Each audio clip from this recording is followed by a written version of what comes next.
Hello and good morning to Roadmap MBA. My name is Ashleigh King and I'm so delighted to be here presenting another Roadmap MBA for this wonderful channel today. So thank you for anyone tuning in, whether you're watching live or whether you're watching later. Please do say hello. We know we have people streaming in from Facebook, from LinkedIn, from Twitter and other channels. So say hello, and if I see your comments, I'll try and catch you live. Otherwise, I do try and reply to comments in the follow-up later. So hello to those who are coming in now. Really exciting to be here. I love delivering these sessions, so it's very, very exciting. Okay, so today I'm going to be talking about finding the courage to present. So that's about presenting with courage and with confidence. And I think this is a really important topic because I get asked about it all the time. So I thought, well, why don't I do something like a session on public speaking? Because I know that whether you're a business owner, whether you're self-employed, whether you are working in an organization, speaking skills will help you in so many ways in your life. And so actually they're a timeless lesson to learn. And also it's such a spectrum of skills you can learn. For instance, I would never have imagined that I would be live presenting, which is a different kind of speaking skills altogether. So hopefully the session will be valuable. If you are interested in speaking, if you're a speaker already, or you'd love to be a speaker but you have questions, the best way for me to help you is to drop a message or comment now, and I can reply while I'm live. Otherwise, watch and then do reach out if you need any extra help. Okay. So before I start, I'm going to be sharing a little bit about the Roadmap MBA. So the Roadmap MBA is a wonderful program. We're actually on a mission to help people around the world to build a better life for themselves, creating an accessible platform for all communities to thrive and celebrate together. So this wonderful resource is actually open for enrollment for the next class. So you can study it at any time, but you can actually join and apply by the 12th of January 2023 to join the next intake. What that means is, as well as studying in your own time, having resources, videos, a wonderful book that you can access, you'll also be able to access classroom sessions, to ask questions. So it's a really great resource, and every time you buy one of the Roadmap MBA programs, actually one is gifted. So it's now in over 30 countries around the world, and that is super exciting. So please come on this journey with us. I think it's really important to say that there is a shake-up happening in education. There's a shake-up happening in many industries, and I think it's important that we do that. So really excited to see that unfold. Okay, so I wanted to share a little bit of an intro and what I've been up to recently. I find this helpful just to share what's been going on for me as a business owner, what's been going on for me in my thoughts and views around things happening in the world. And I know that my colleague Steve Pugh, who founded the Roadmap MBA, does that a lot, as well as Ifiani, our colleague, who also presents. So I think it's important that we each have our own views and thoughts about what's going on different things, but also it's useful to learn the real life things that are going on behind the scenes in people's organizations or businesses, because I really feel that we grow by sharing our struggles and hearing those of others. So things that I've been up to. Well, I've been doing a lot of things at the moment. One of the things that I did recently was my team and I were at something called the Expo for Good. So that was a networking event where businesses came together and exhibited and showed their businesses and things like that. But they also were able to meet new contacts, and that event raised £3,400 for charity. And I just can't believe that, because actually, excuse me, sorry, it was more, it was 5,400. But for an event, a lot of events you go to, such as an expo or an exhibition, they're usually free to attend, so you don't always have an entrance fee. Then exhibitors might pay for a stand and things like that. But through the donations of the business community going to this event, this is really going to help a charity in Sunderland in the northeast of England to really help kids who need it. So for children with learning disabilities, where they need extra support and their families need extra support, this is providing really, really worthwhile and helpful care. So it's a great charity, and I was really pleased that my team and I were able to take videos and photos and things things like this. And there's a snap here of myself on the stage. I was doing a talk, but also I got one of the attendees up on the stage and got her to try out being on stage, and she was quite scared of public speaking, which is why I'm sharing it, because that's what I'm talking about today. So I just wanted to say, you know, it's really nice to be able to, as business owners, give out time back, but it's also important for us to think about where our time goes and what we're doing. So one of the things that I've been thinking about a lot recently with the rising costs is putting my prices up, is looking at what I'm doing with my time. And I think that's really important. So the reason I was thinking about that is actually because I've been doing a lot of Nurture Your Zest chats. So for those of you who haven't maybe met me before, I'm a podcaster, a speaker. I do coaching for public speaking or confidence around podcasting. I create podcasts both for myself, but also for clients, so organizations who want to create podcasts. So I have a lot of fun doing all of that. But what I found recently is I felt a little bit like a busy fool. And I've really been thinking, what am I doing working till 4 a.m. or working till this time? And I've been watching a lot of different views on hustle culture, which you might have seen yourself. And, you know, I'm fortunate to be surrounded by lots of different people with different perspectives. But I'm grateful that I've got great business mentors around me and also people who believe in building a dream. At the same time, we also need to feed ourselves and make sure our family commitments are managed.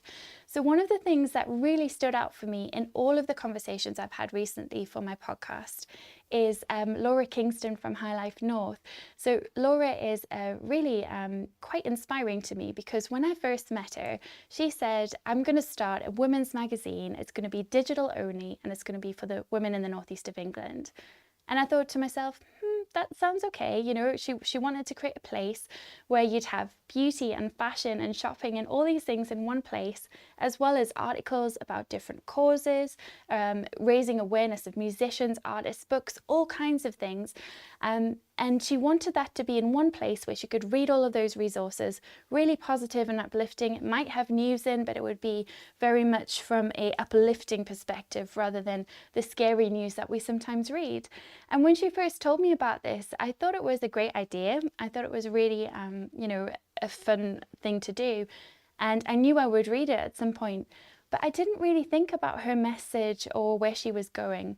Now that was 3 years ago, and at the time when Laura and I met, I was just about to to start my Masters in Business Administration at Newcastle University Business School. And so I sort of forgot about it because I was busy on other projects. But Laura's message really stood out to me, because one of the things that I've been thinking about, or a problem in my own business, has been the cost of having a premises. So if you have a team, or if you have premises and you're a small business owner, or even if you're a larger business owner or a leader, you've got all the things to deal with, like operational matters, you know, who's done the dishes, has someone cooked fish in the microwave? You've got things like the stairs need painting, but maybe that part of the building is under the control of your landlord, so it's out of your control. There's all these things. And what I found recently is I was feeling exhausted, and I was thinking, what am I doing with my time every day? And so with lots of thoughts that are going on, I've been looking at how other leaders are managing. And this is why my conversation with Laura really stood out to me. So Laura actually had a premises. So before the COVID pandemic and lockdown, she had a beautiful office for her High Life North team. Now it's an online magazine, and they're fully funded by the advertising revenue that they sell, which I think is incredible, to have a team of 6 people that are all fully paid staff members, and have that underpinned, you know, with a really strong revenue stream.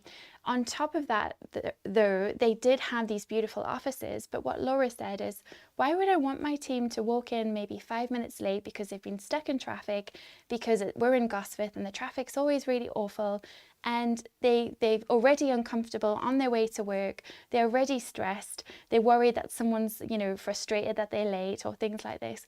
Why wouldn't I want them to just work whenever they can and do their hours, as long as their targets are met, as long as the impact's happening? Why do I need a premises? And what I love is that when she needs a space, when she needs to do an event, she'll hire a local business. So she'll do a fabulous event at a local business, but she doesn't actually need the space. Now, what that means is she's not only saving time, she's saving money, but she's also not having to deal with all of those operational things, the health and safety elements that many business owners have to do on a daily basis. She's only dealing with one set of chores, her own chores at home, rather than chores and a space. And she's able to walk her dog at lunchtime, which is a great thing to be able to do. So what I liked about that story from Laura is just hearing a different perspective of another business owner and how they're doing things. And I thought it was so interesting. Now, I have a studio and it can be very time consuming sorting out a lot of these matters. However, my goal and my mission for me is to help people share their stories with the world. And that means I need to have a place that people can record in, a place that people feel safe to present, to practice speaking, to practice sharing their message, to share a podcast, record an audiobook, a voiceover. And I also need a space that I can create sets quite quickly and store props. So actually for me, it works really well. But it does mean I'm going to change some things in my business based on that conversation with Laura. It does also come back to a point about profit first. So if you've watched Roadmap MBA, you might have seen me talk about one of my favorite books, which is Profit First. And it talks about how your business can be like a cash-eating monster. And that's, again, not just for business owners only. It can also be for leaders and organizations. Sometimes where we put our attention and our focus isn't the right space.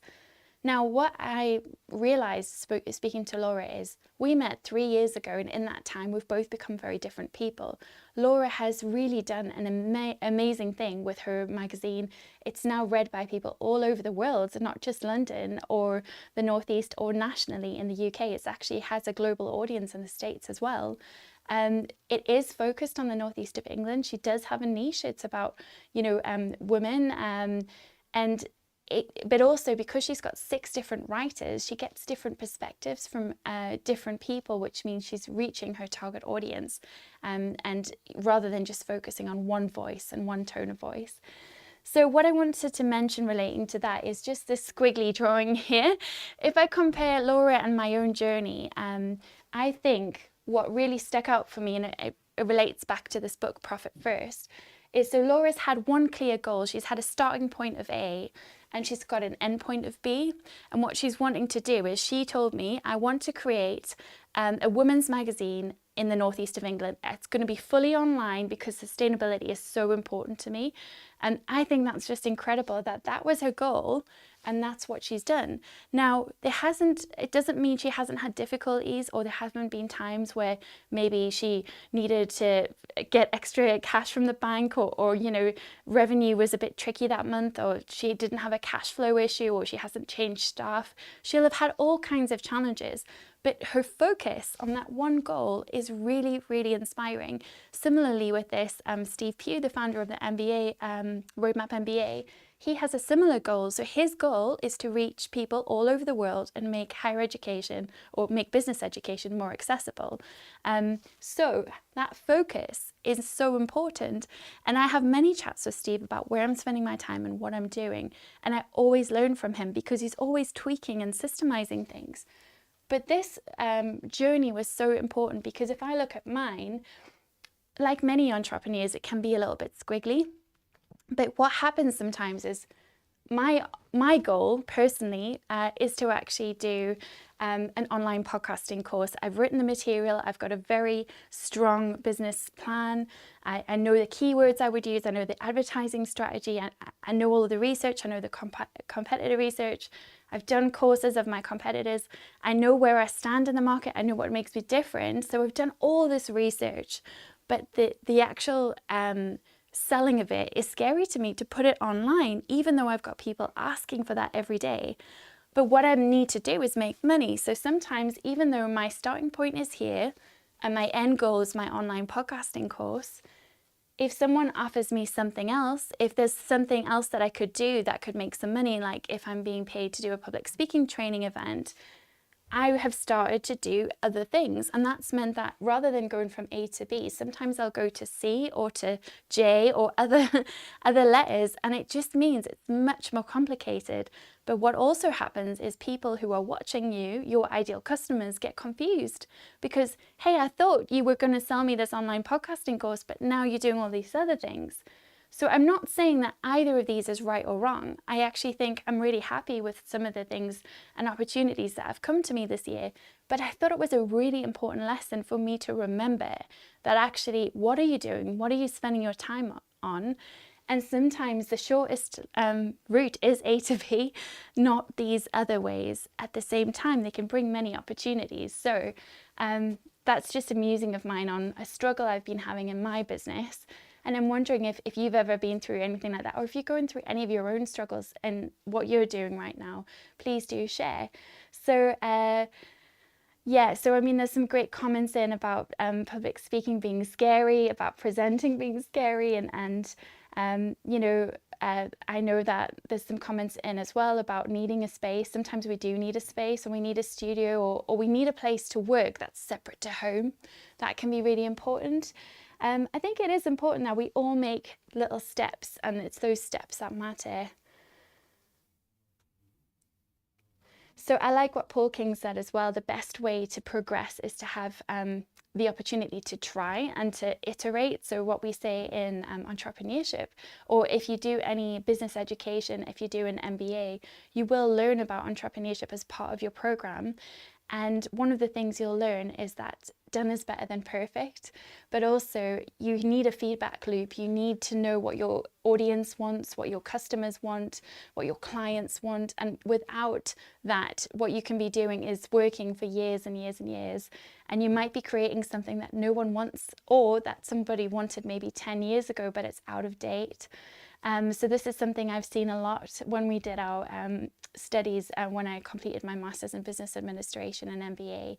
We did a lot of case studies, and there were examples of people who had spent 10 years building an app, 10 years finding the research, doing the market strategy that they needed, working things out, and their competitors had started with nothing, but they just started to tell people what they were doing, continually talking to their audience, adapting, tweaking, and in the same 10 years they'd built an empire, and the other competitor couldn't really keep up. So it's worth thinking about these things. I'm not saying any way is right or wrong, but I'm really interested in your thoughts. So if you have any, please do leave a comment. Great. Okay, so those are the things I've been up to and the challenges I've had. Something that is coming up, if you're in the northeast of England, is an event called the Micro Business Unite event that is in South Shields. It's run next week, so it's next Tuesday, and it's at the Customs House. So this is actually to celebrate micro businesses. So there's some great speakers. It's run by Ian Farrar, who is a podcaster and also a sales and marketing strategist. And I'm very fortunate to be interviewing Nicola Jane Little on that event. So I'll be talking to her about her business journey, her experience of entrepreneurship. And it's really nice to be in a position where I'm not only having the opportunity to speak, but also to interview and to chat to people live. So that's really exciting. So if you're around and you're in the Northeast, please do go, and I'd love to see you there. Okay, so let's dive into today's topic. So if you are watching and you have any thoughts or questions about public speaking, please do drop a note, because I can answer them live, which is really great. Okay, so today I'm talking about the courage to present, particularly presenting with vulnerability, being your true self where you can, and also having the confidence to present. So I'm really excited because this is a really important topic to me. So why do speaking skills matter? Well, some of the reasons are negotiating. It can also be elevating your communication, so learning new skills, presenting new ideas. It can be great for career advancement, so whether that's in your organisation or doing what I did, which was to get involved in charities or boards or other ways of networking, and actually, running events that helped me to build my own profile and network outside of an organisation. Listening to your audience, so listening and responding to your audience, that can be really good. But also when you speak, you do learn skills about listening that are really important. So it's not just listening to what people say, it's also to what people do, whether they yawn, whether they nod. It's about building rapport, it's about building connection, it's about adapting to people's body language, it's about being able to read a room and actually map the energy of the room. So it's quite an important thing. The listening is not just what people might say and laugh at the right places at your jokes, but it's also about watching the room and their response and actually saying, what I'm doing isn't quite right. I might need to tweak my presentation style here. And that brings tremendous skills. Building your confidence, as I said, you're also doing things that are maybe outside your comfort zone, and that's important. The other thing I like about speaking is that it can help to win support to a cause. So as I mentioned, you can use it to negotiate, to persuade, and to create influence, but for topics that matter, and that can be really important. So those are some of the reasons why speaking skills matter. If you have any tips or reasons why you think speaking matters, please do drop them. So I think there's some coming in saying learning to watch yourself back is tough. I 100% agree. I find it quite difficult to watch myself back, particularly because sometimes I can be unfocused, or I can get distracted, and I can find it so uncomfortable to watch. But it's only through watching the good and the bad that we learn. So actually having that courage to watch yourself back can be really important. We've got some comments about active listening. So yes, active listening is a great skill to have, being able to repeat what someone has said. So if you're interviewing and you need to build rapport, what you can do is you can listen, you can pick up on particular points that they're talking about, and then you can respond. And that's what I do when I'm podcasting or interviewing someone. I might listen out for something they'll say, and then I might say, Julie, when you said this, it made me think of this thing that I read in this magazine. What is your perspective on that? So you're able to tease out their thoughts on something. And it's really important to help build rapport.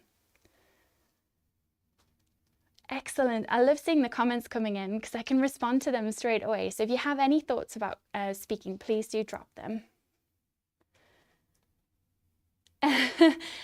Steve had said he's been trolled on LinkedIn for nodding too much. So this is the thing. If you're speaking to someone, especially if it's a live stream or you're doing an interview and you're nodding, that can be because you're thinking and you're taking in what they're saying and you're listening as an active listening method.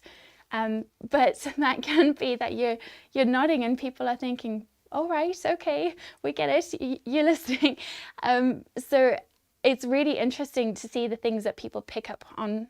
Now, another thing is trolls. So if anyone's scared of speaking, which is something I get asked all the time, what if people hate you? What if they write some awful, nasty comment? Well, actually, if you're getting trolls, if you're getting people write things about how good or bad you are as a speaker, it's usually because you're making an impact. So actually not many people do get online comments that are nasty. It's usually if you're starting to get reach and you've got your own audience. So that's a really important thing. Getting trolled means you're getting noticed. I like that a lot. Okay, so what kinds of speaking authority might we have? Or what, if you speak, so say for instance, I'm invited to speak at an event. Why do people even want to have you there? And this is a really important question. So we all have different types of authority that we can use in our day-to-day life. This is particularly important in an organization. So if you're wanting to improve your career advancement opportunities, you're wanting to get noticed by your superiors, you're wanting to get that promotion, actually using your speaking can be really powerful. So as I've mentioned, you can go and join a board, you can volunteer your time somewhere, you can, do all kinds of things. So when I was wanting to do that in an organization, I joined a TEDx society as a staff member to support where I could. And I also went and joined TEDx Newcastle and Herb Kim and Emma Turnbull and their team to help volunteer where I could to support them. I did things like I joined various charities in the northeast of England so that I could run events and speak and practice skills and lead different initiatives. But what that did mean is when I went for lots of interviews, people on the panel already knew who I was because I was going to those events, I was putting myself out of my comfort zone, and I was also writing about it. I would write blogs, I would put it on LinkedIn, I would just tell people what I was up to. But it's that journey that people are interested in, and oh, look what they're doing, that's so interesting. I've seen this at the moment with somebody that I trained recently, who I'm really excited to see. So I recently did some training for the Ignite Pre-Accelerator on starting a podcast and how it can help attract investment for founders. So if you're a tech founder and you want to win startup, investment from other people, what you can do is you can actually use a podcast as a very lean way to market your product and build community with your audience. And I'm really excited to see some of those learners are now releasing their podcast, so that's exciting. So there's some great tips about gaining confidence for speaking if you have nerves beforehand. So that's a question. So do you have any tips for gaining confidence? Absolutely. So in this presentation, I'm going to go through some tips for confidence and nerves. And I still get nerves. I have nerves right now as I'm speaking to you. So if I get tongue-tied, that's why. But I really think nerves are a super powerful tool. And I think they have a very important purpose. There are lots of professional speaking groups, so Toastmasters is one, the Public Speaking Association, also known as PSA. There's a whole lot, and actually more than ever, there's online resources and groups you can join all over the world. So it's important to join the right one, I think, and also to do some research because sometimes people can take advantage of you. We've got some comments coming. 99% of people watch, but some never act, but they still see it. So this is a great point. So especially if you're doing something like podcasting, live presenting like this, or even just on the program for an event. So for instance, I'm speaking at an event later this afternoon. I'm really excited about it. Not everyone will be attending that because it's quite a high price point to attend. So the fact that I'm on that program and I'm presenting and I'm speaking at that event, just to be on that program is an indication that you're doing a good job as a speaker. So this is a point that not everyone will engage or listen or even watch, but the fact that you're on LinkedIn or you're on Facebook now or wherever you are, and I'll pop up on your screen, that is something that gives you social capital. So that's really important. Okay, so back to these types of speaking authority. So we all have different things that we can do to use in our speaking. So you can have many different types of authority, but the one that I wanted to talk about is positional authority. So this can be if you are, for instance, the Vice Chancellor of a university, or if you are, for instance, the Prime Minister of a country, you have a particular expectations of you in that role, and people will listen to you because you're in a very, very senior leadership role. And so we see that, for instance, there was an event recently that I was speaking at called the Inspiring Females Conference for the Northeast Chamber of Commerce. And at that event, there were lots of wonderful speakers there, but one of the speakers was John McCabe, who is the chairman of the Northeast Chamber of Commerce. Now, it was an event for inspiring females, so he is a man speaking at that event. But because he's the chairman of that event, it was appropriate for him to speak.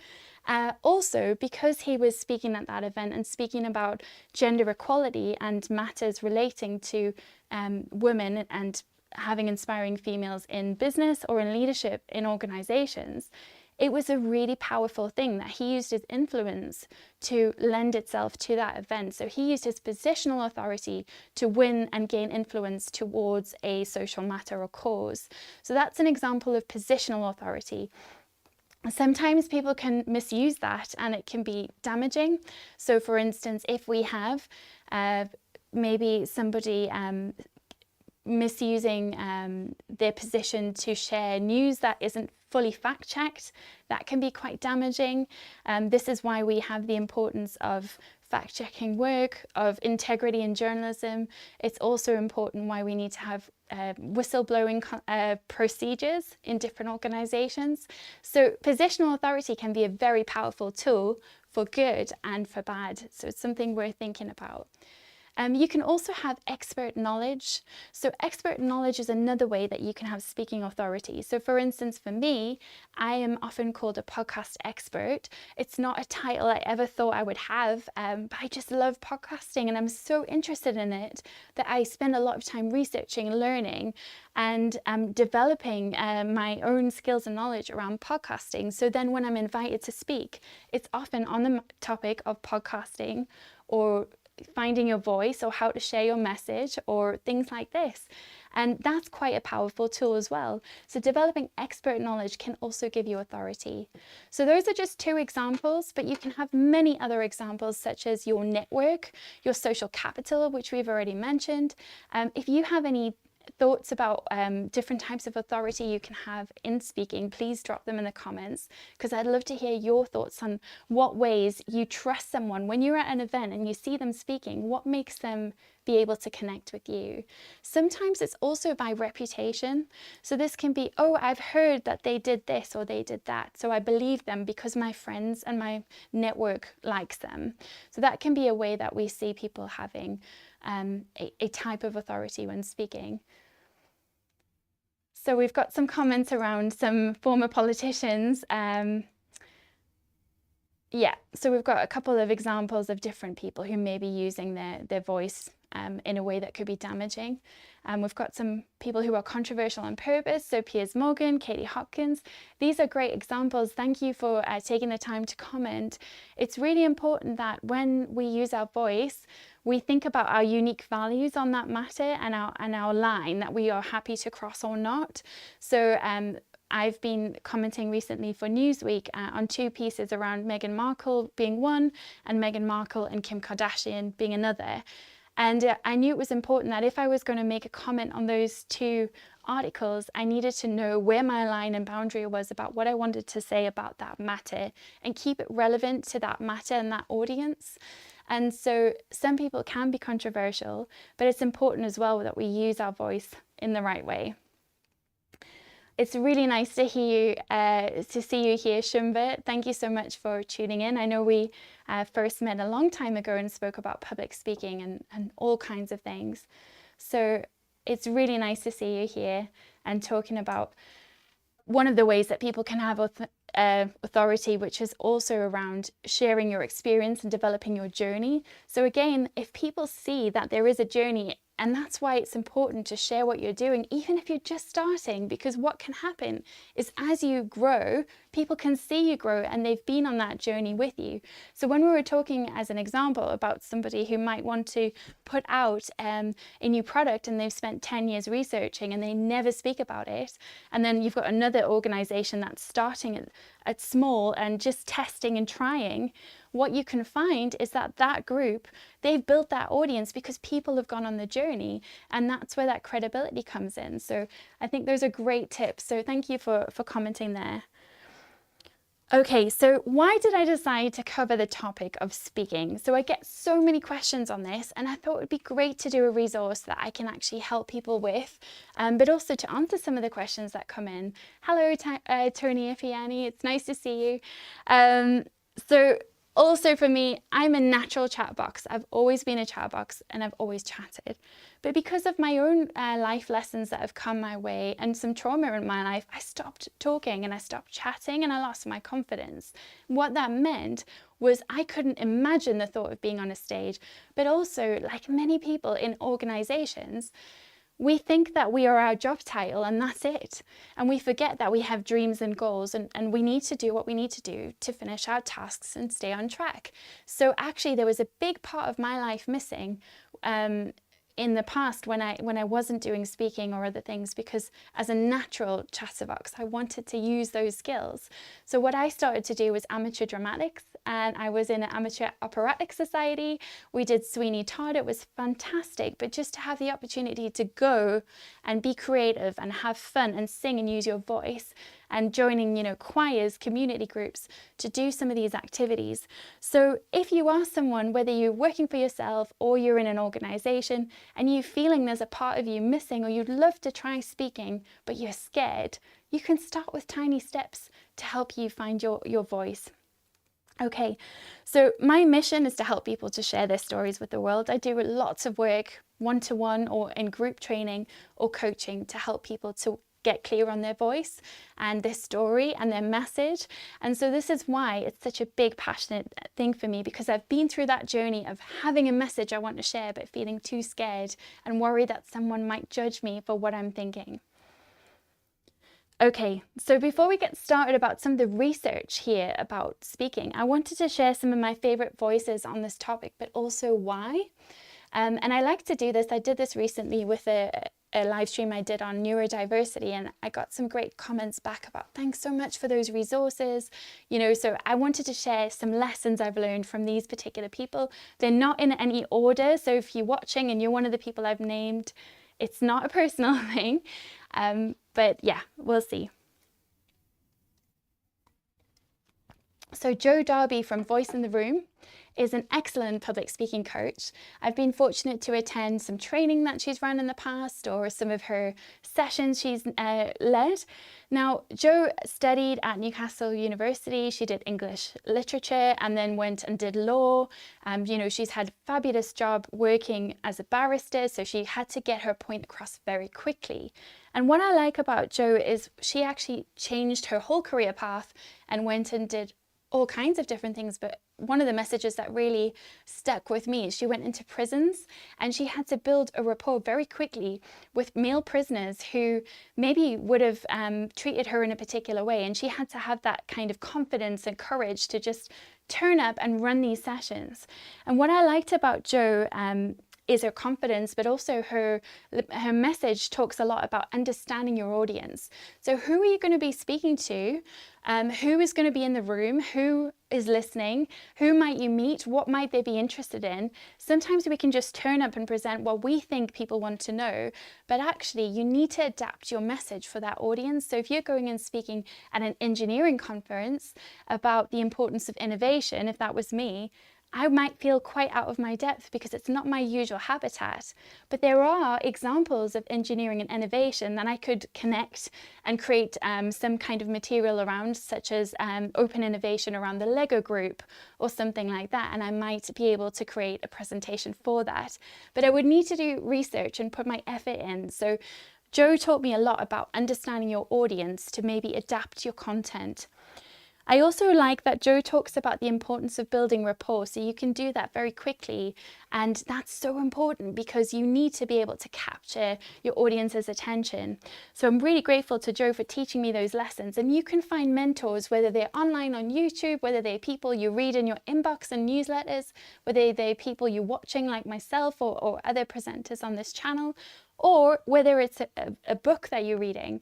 There's so many places to find tips, but do your research and find out, what you want to talk about, and that helps you to build rapport quickly.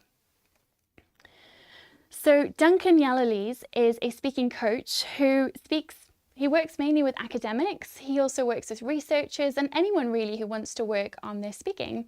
But Duncan's very fun and he has a lot of humour, and he also likes to tell stories like me. So he'll go on a bit of a journey about why it matters. And I like his sessions. I think what he talks about is sometimes a little bit creative and abstract, and I really like that as someone who benefits from that kind of training or speaking. Duncan and I first met when he was a speaker for TEDx Newcastle University, so that was really wonderful to see him go through his journey of creating a talk about the power of storytelling. So you can catch that online as well. Then we have Simon Raybould, who is somebody that I have learned the most lessons from around public speaking, and I'm not afraid to say it. So Simon is so different from me. Sometimes we've clashed when we first met in the past, and what I like about Simon is the lessons he's taught me because he's so different to me. So his background is engineering and being an academic, but he also has worked in theatre, so he's got this wonderful skill set of so many things. And with Simon, what I've learned is that he ran a session and you could go and speak and you'd get live feedback in front of everyone. And it was so scary to do that. But some of the feedback he gave me was really hard to take, and there were lots of tears for me when I went home. So one of the bits of feedback were scars, not scabs. And that's really important. When we're sharing a message about our story, we need to sometimes give a trigger warning to our audience to tell them that we might be sharing something that's difficult, but that we're okay. It could also be that we need to talk about things that have healed, not that we're healing. Sometimes that can be quite tricky when you're talking about, difficult topics. What I've learned is that if you want to speak, if you want to share your message, if you want to share your voice, you need to be able to A, listen back to yourself, but B, listen to the critique of other presenters, whether that's around how you market yourself, how you price yourself, how you create your graphics. So sometimes I've learned that my graphics aren't always very easy to read because I can have too many pictures on or too much writing. So all of that is just information. It's not failure. It's only feedback, as we would say with neurolinguistic programming. So it's really important to listen to others. And that's the biggest gift that Simon has given me. He also taught me about the importance of breath. So when we're speaking, which I am now, I can hear in my voice, I'm not as hydrated as I would like to be, but also here I have a bit of anxiety. I can hear it in my breathing system. So I should be speaking more from my stomach, from my gut, rather than from my throat, because actually that hurts my voice, and I've got to speak again later today. So that's something that I'd never picked up on, but Simon could tell right away, and he really helped me with that lesson.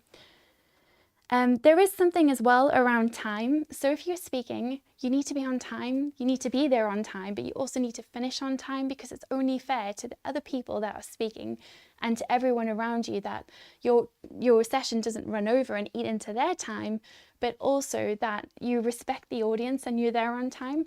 And that's been a really important lesson for me. Simon has the thing around Batman, which is why there's a bat on the screen. So if you're seeing that and you're thinking, what is that about? I didn't want to use an actual Batman image because of copyright and all that, but I've used a bat. And the importance there is, what I learned from Simon is, because we're so different, I'm never going to reach people in the same way he does. He reaches people who are often very research orientated, who are very academic, who like things a particular way. And I don't think I would ever be like that. However, what I've learned is that we're very different, and we attract different audiences, and different people want to listen to us, different people connect with us and engage with us in our message. So what I've learned is the value of being yourself, but also sometimes when you're scared, when you can't speak, when you need those tips that some commenters have asked for around nerves, you actually need to step into a different persona to actually stand on stage and share that message. And for Simon, he talks about stepping into his Batman suit. So it's really, really important to listen to folks that are different to you. One of the last people I wanted to raise attention to is Lisa Nichols from Motivating the Masses. So I love to look at people who are very international and raising awareness across the globe, doing all kinds of amazing things. So she has online resources and training and all kinds of free challenges and books and resources. What I like about Lisa is she's got a very unique and raw message, but she uses her message to empower others and uplift communities. And that really connects with my values. So I really like what she does. Okay, so some of the research around speaking that I wanted to share with you. So I also, when I created my online podcast course, I did so much research about what types of things I would want to do, but also not just asking, not just academic research, reading about writing, but also looking at how to, what kind of things my audience might struggle with, what they might feel challenged with. So the first thing is some of the hopes we have around starting a podcast sometimes, or speaking on a stage, can be some of these that are on the screen here. So this is some of my own research with 100 people. So it can be that we want to share a message with the world. We want to create something that people can access in different ways. We want to expand your reach, so to attract new business. You want to share your stories with the world. It could be that you want to make a difference by talking about important things. And I think these are wonderful hopes. However, what often happens is we have fears. So these are some of the fears from my research too. And these are what happens when you take those first steps. You do that speaking engagement, you've got a keynote booked, and how do you prepare? What if your topic is not interesting enough? What if people don't like it? What if people don't like you? They don't like your voice, they don't like your message, they don't like your way of delivering. I've had comments before that my hair's too big, for instance, you know, and it's distracting, which is why I wear a hat. I'm only joking, it's not actually that. The hat's a different reason, but you know, you will get comments, and that's okay. Sometimes it's not about you, it's about other people and what they've got going on in their lives. But if you know you've put the effort in, the time, the prep, you've done the best you could on that day at that time, you're only going to get better, because the best thing you're doing is you're trying. So that's what's really important. So we all have lots of fears, and here's some examples, but I think it's really important to remember again why speaking skills matter. So as we said, you can negotiate career advancement, you can elevate your communication, build your confidence, and win support to a cause. You can also build rapport. So thank you for those comments coming in as well about rapport. You know, it's important to have that gap between the speaker and the audience. And also, there is a very good point coming in the comments there around different audience types. So that's super important. You might speak to someone and there could be so many different kinds of people who are listening, or maybe some groups might have similar characteristics around a particular issue. However, they've got their own other set of skills or interests. So it's really important that we create something that can be enjoyed by everyone. And I've got a great tip for that coming up. So some stats about speaking is that eye contact is actually really important. So I find this so important if I'm speaking to a room, if I'm presenting to a room of people. You want to go for around 3 seconds, and you want to make sure that you move your gaze around, so it's not just the same person that you keep looking at. And also look for the people in the room that are going to smile at you, because those smiles give you energy, and then you can smile back. And it can just make you feel good. I also like to look for the people in the room who seem to absolutely hate my presentation. Now that's a personal quirk of mine, but usually that's some kind of information as well. It could be that I'm running late, or I'm maybe not delivering something in a particular way, or perhaps I need to share more stats, or so it's really important to look at what your audience is telling you.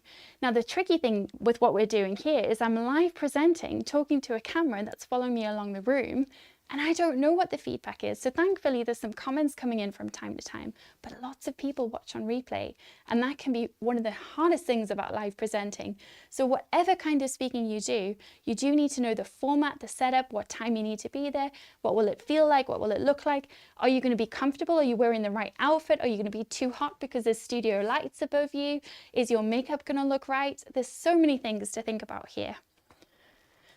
Okay, so the first 15 seconds when you are speaking is what matters the most, because you're capturing your audience's attention. So you need to think about your arms, your hands, how you talk, how you present, how you put your energy out there, which is why if you're nervous and you come up to a stage or a lectern and you're full of nerves and you're small, that makes you really small for the audience. So actually one of the things you can do, and many people do, is actually practice power poses before you go on stage to get that energy up, but also keeping your body language open, even if you're nervous, or having something that you can hold. That is really, really helpful to just keep yourself grounded, because when you're going on stage and you have those nerves and you make yourself small, that is one of the quickest ways to lose your audience in the first 15 seconds. Okay, 100% of your audience will appreciate you finishing on time and being on time, because it impacts the entire conference or whatever you're attending if you don't run to time. So that's a really important stat. One of the things I like is this stat from University of California, Los Angeles, so UCLA, who say that 7% of your message comes from your words, but actually 36% is from your voice. So how we deliver, our pitch, our tone, our pace, the timbre in our voice, the way we adjust our voice when we go up, when we go down, how quickly we speak, when we breathe, all of these things. But also 57% of your message is from non-verbal communication. That could be the way you move your mouth, your eyes, your hands, your energy, your shoulders. There's so much that you're giving away without even realizing. We see this all the time with the body language analysis, and it's often by amateur sleuths on the internet, but going through, you know, our leaders' body language and, oh, what did they mean when this happened? It was very interesting when, you know, we had Queen Elizabeth pass away in the UK. Watching all of the state funeral arrangements and everything that was going on, and the body language analysis that was happening was really interesting. Okay, so I want to share one of my favorite tips. Honestly, I love this. I love this research. So some of you might have heard of Aristotle, very old philosopher from a long time ago, but this is a really powerful tool to help you meet the needs of anyone in your audience. So this is called the rhetorical triangle, or the theory of rhetoric. You might have seen this described in a different way. Sometimes people will try to modernize things. So this is a way that you can meet the needs of your audience through appealing to one of three things: their ethos, their pathos, or their logos. So the pathos is about audience. It's about looking at emotion. So it's how your audience feel about a matter. It's about whether they're feeling excited, angry, sad, how you can connect with them. So you might use an anecdote, a metaphor, a story to actually create emotion. You might have bigger hands, you might adjust your voice, your tone, but you want to really create some kind of energy with your audience to help them to feel an emotion. You might add in music. You might walk onto a particular track. So you'll see some of the big public speakers around the world will walk onto, you know, really powerful songs that get you in the space, and you know, Tony Robbins does that very well. Then you have logos. So this is the Greek word for logic, and this is about your message. Now with this particular one, you need to look for evidence. You need to have stats, you need to have facts, you need to be able to show the audience what they can connect with. So if I'm speaking as I have today, and I just talk about how great public speaking is, that might reach some people who are really happy to hear my enthusiastic message about how much I love public speaking. But there will be people listening who go, well, that's all right for you. You know, what's the value of public speaking? I don't even see why it matters. Or public speaking is only important if you want to be famous, or whatever their thoughts might be. And they're entitled to those thoughts because they're theirs. But with logos, what you can do is you can explain that actually, if the stats are that you lose someone in the first 15 seconds of them finding you, then you need to have energy and you need to be able to connect with people. And it's about saying, well, actually, if you have people who respond better to stats, then you need to have stats in your presentation. So a good example of this is when we started doing Roadmap MBA. So when Steve started to hire or work with people to come and actually share business topics and present, like myself and Ifiani, what is important is that we can talk about whatever we want, and that's wonderful, and it's around a business message, and it's about educating people about business topics. But we all bring different perspectives and we have different skills. So one of the important things there is that actually you need to be able to have credibility, and you need to be able to stand and share that message, and you don't know what it's going to be like. And when I first started speaking and doing these sessions, I was very nervous, but I didn't have any slides, and I would just turn up and present. And that was great, but what that meant is that the people listening would get something of value. But what I found is, since having slides, since preparing the slides, since thinking about those things, it means that people can watch and listen and watch along. And I've actually had feedback now that some people have used, you know, watching this to go and learn more about hybrid leadership or a particular topic, or they've gone and looked at some piece of theory. And so actually, it means that that element of wanting to reach people via logic and using the logos is actually working. So it's meeting the needs of an audience group. We also have ethos, which is the Greek word for ethics. So this is very much around your communication as a speaker. And this is around your status, your awareness, your professionalism. This is about what we spoke about, positional authority, around social capital. And so it's really important to think about that. So with that type of thing, what you might find is people need to introduce who they are, why they're the person for the role, why they're there, how they connected to the topic. So this is why you'll see at many conferences, someone will say, hello, my name is, and I am the lead presenter on this matter, and they'll give you that credibility and that information. But that information might really irritate somebody who just wants to hear about the story.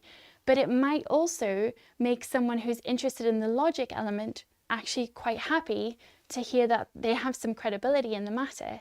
But if you spent too much time demonstrating your credibility and not much time on facts, that might irritate someone. So actually balancing this triangle of rhetoric can be really powerful, and it's my favorite tool. So I highly recommend it. So I wanted to learn some lessons I've learned from TEDx Newcastle University. So I was the executive producer of TEDx Newcastle University. It's an independently organized TEDx event. I've done a session for Roadmap MBA on TEDx, TED, what the differences are, how to get a TEDx talk. So I would highly recommend watching that if you're interested in public speaking or you want to do a TEDx talk, because I get questions about that all the time. But what I wanted to share is TEDx have a particular way of presenting, so their talks are 18 minutes at the maximum. Most now are between 7 to 18 minutes because they know that that's how you're going to reach people and connect with them. They also encourage you to use metaphors and stories, but they have to be relevant to the point. Everything that you do has to be fact-checked. You have to look at the stats. You have to understand why the person's doing that message. You also are forbidden from doing certain things, so you wouldn't be able to do a TEDx talk to particularly preach about a matter. So it's usually to help with a particular social cause or to raise awareness of technology, entertainment, or design, which is what TED stands for. For me, my involvement of TEDx was so helpful because I learned so much, but the biggest lesson I learned was the gift you give to the audience. So it's not always about you and how important you are and how wonderful you are. It's about the story of what your gift is to your audience. What will they be left thinking about a year later when they watch that, or when they think about it, or when they might be in the shower and think, wow, remember that TEDx talk? It was so powerful. You can really use your voice to raise awareness to a topic or matter that's important. Paul King has said, stories sell and facts tell. So that's really important. We can also create a lot of energy and buzz around a story, but it's the facts that sometimes matter the most. So it's important that we do be careful.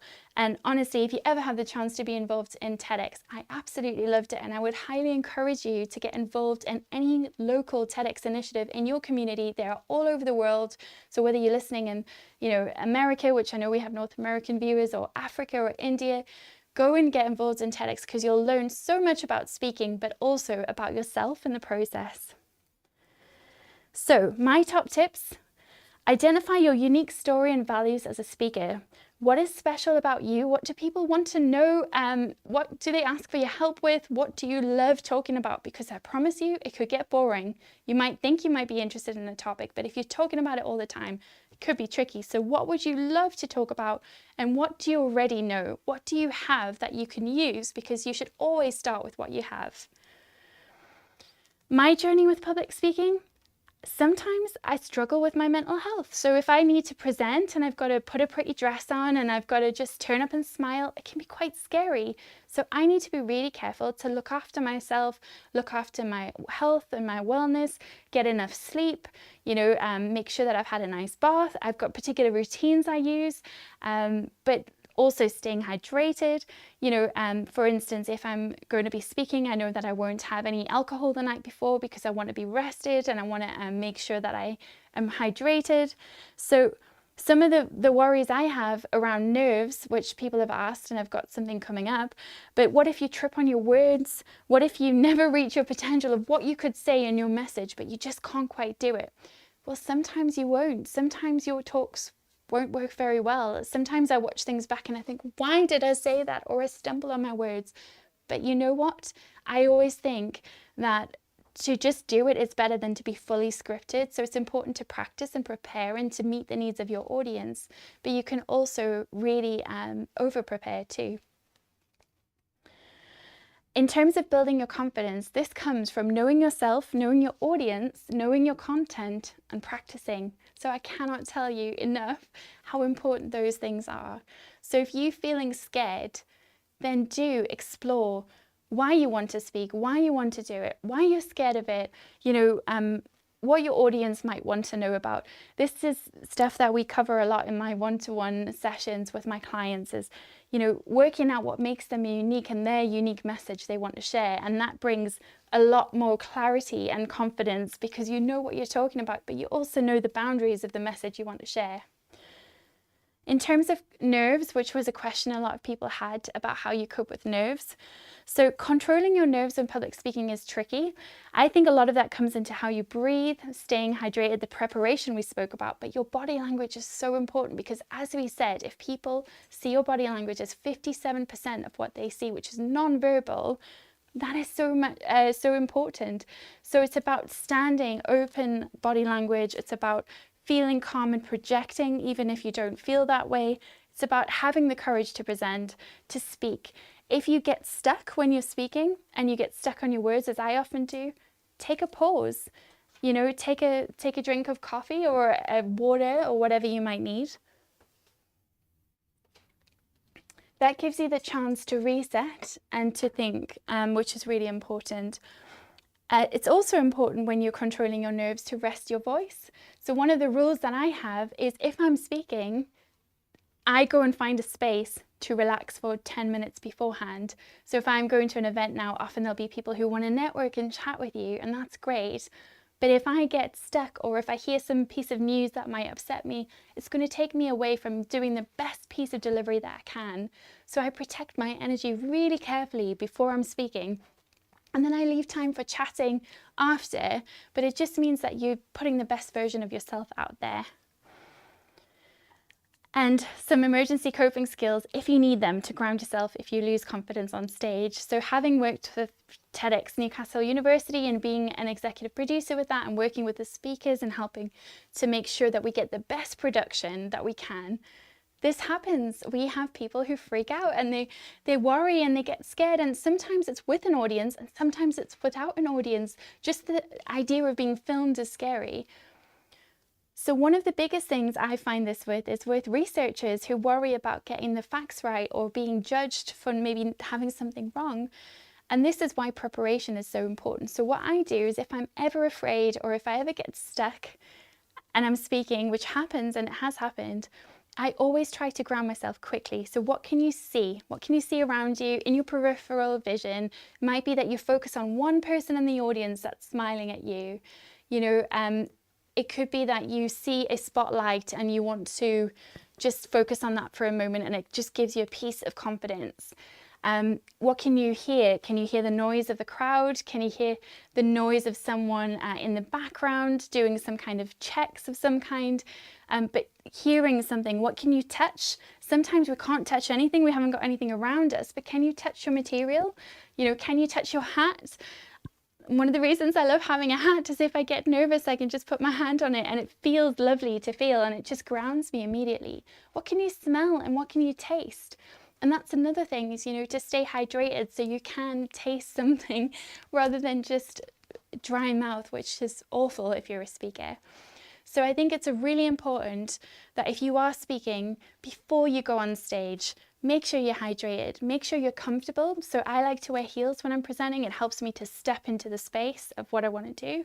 But I also have friends who are speakers who wear flats because they want to be comfortable when they're presenting, and that works for them. So whatever's right for you, but stay hydrated, breathe. Think about your body language. Some people do a power pose, whether it's like this, just standing like that, or if you stand like that. But open body language is really much better than to stand and present like this, because you just won't reach people in the same way. So those are my top tips from today. Before I go, I love to talk about my favorite books. When I came in today and I saw Steve's always got fabulous books on his bookshelf, but this is one of my favorites. So it's called Influence, The Psychology of Persuasion. So highly recommend actually checking that out. It's an oldie but a goodie, and it talks about how you can actually reach people and connect with them. A similar one that I love as well is How to Win Friends and Influence People by Dale Carnegie. There's so many books you can read, and the main gift I want to give you is the one I learned from TEDx, which is whatever you speak about, whether it's business, pleasure, for fun, whether it's something tricky, what do you want to leave your audience with? It's that gift to the audience that you're bestowing upon them that is so important, and you really have a power of and position of privilege when sharing your message. So I hope that helps. If you have any comments or tips or anything you want to connect with this topic, I'll try and catch up in the comments. Thank you so much for today.